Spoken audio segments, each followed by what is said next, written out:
Mesdames, Messieurs, bonjour et bienvenue au journal sur Culture FM. Les titres.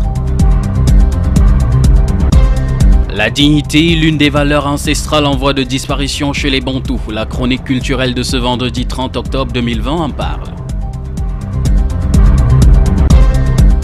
Pour clôturer la thématique mensuelle consacrée au mot d'épingle, Culture FM Info Midi fait le point ce jour sur les textes réglementaires en vigueur pour la pratique de la microassurance au Cameroun en donnant la parole à un expert. Les fruits de saison à Idéal au 12h30 vous présentent quelques-uns dont les senteurs sont les plus en vue dans la ville lumière. Enfin, la balade touristique de ce vendredi nous conduit à la découverte du pont des Flâneurs d'Edea, un joyau architectural construit par les Allemands en 1911. C'est tout pour le sommaire, le développement c'est dans un instant.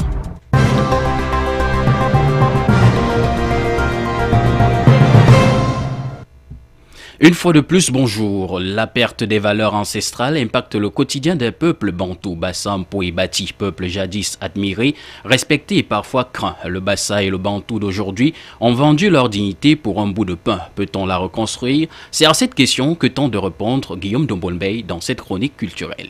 La dignité bantou, et spécifiquement celle des Bassa, était le fait de ne jamais baisser la culotte, excusez de peu, devant qui que ce soit. L'homme Bassa, depuis de nombreuses années, a imposé cette image au monde entier. Sa dignité lui conférait de nombreuses obligations, telles que l'intégrité, le respect d'autrui, une rectitude morale qui fut de lui une personne respectée à une autre mesure craint. La dignité, c'est le fait d'avoir une grande estime de soi et de l'autre, quelle que soit sa classe sociale, son éducation, sa constitution physique et j'en passe. D'où tous les Atabin Limin Djok, un proverbe qui exprime à suffisance la nécessité qu'il y a à avoir du respect pour tous et à chacun, peu importe son poids, sa grandeur, sa richesse ou son intelligence.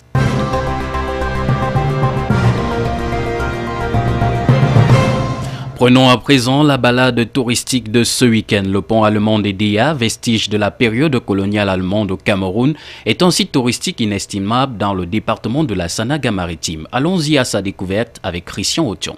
Anciennement appelé le pont de Japoma, le pont allemand d'Edea a été construit en 1911 durant la période coloniale allemande afin de dominer l'obstacle naturel qu'est le fleuve Sanaga. Mesurant 160 mètres de long, ce pont d'acier a été conçu et assemblé puis testé en Allemagne avant d'être démonté et transporté au Cameroun par l'entreprise allemande, leader de la métallurgie à cette époque, la Güterhofnungshütte, en abrégé GHH. Jusqu'au début des années 80, il constituait encore le seul point de passage sur la Sanaga pour les trains, les véhicules et les piétons. Le 25 janvier 2012, ce joyau architectural s'est vu honoré par la célébration de son centenaire à travers deux éléments importants. Le premier, représentant une œuvre d'art de haute importance, se constitue à travers 9 statuettes. 4 flâneurs disposés sur 4 poteaux de chaque côté du pont et non loin dans le parc de plaisance qui jouxte le pont, entrée-côté de Yaoundé, un chef traditionnel, chasse-mouche à la main et veillant sur les flâneurs.